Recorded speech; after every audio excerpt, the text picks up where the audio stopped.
أعوذ بالله من الشيطان الرجيم. بسم الله الرحمن الرحيم.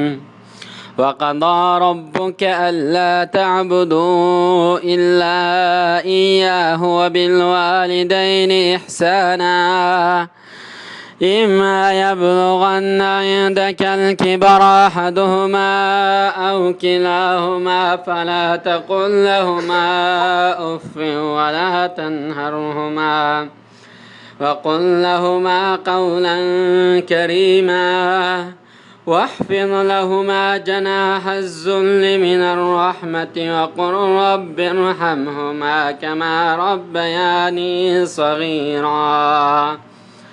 صدق الله العلي العظيم.